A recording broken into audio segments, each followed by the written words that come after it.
గత కొంతకాలంగా డీలా పడ్డ బీఆర్ఎస్ శ్రేణుల్లో కేటీఆర్ గద్వాల్ టూర్ జోష్ నింపింది. వర్షాన్ని సైతం లెక్క చేయకుండా బీఆర్ఎస్ పార్టీ శ్రేణులు, అభిమానులు భారీగా తరలి రావడంతో తమపై ప్రజల్లో ఆదరణ తగ్గలేదని బీఆర్ఎస్ పార్టీ భావిస్తుంది.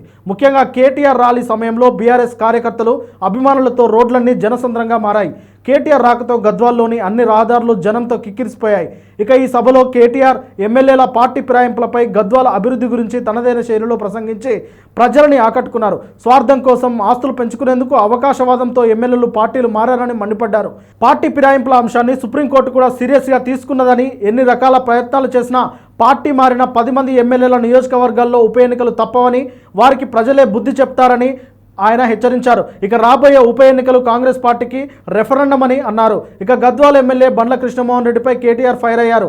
కాంగ్రెస్లోకి వెళ్ళిన తర్వాత కూడా ఇంకా బీఆర్ఎస్లోనే ఉన్నామని చెప్పుకోవడం సిగ్గుచేటని కేటీఆర్ ఎద్దేవా చేశారు.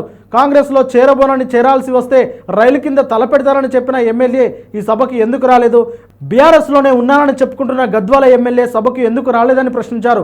గద్వాలను జిల్లా చేసి మెడికల్ కాలేజీ ఇచ్చి 1,00,000 ఎకరాలకు నీళ్లిచ్చి పెండింగ్ ప్రాజెక్టులను పూర్తి చేసిన కేసీఆర్ గద్వాల్ని అభివృద్ధి చేశారని స్పష్టం చేశారు.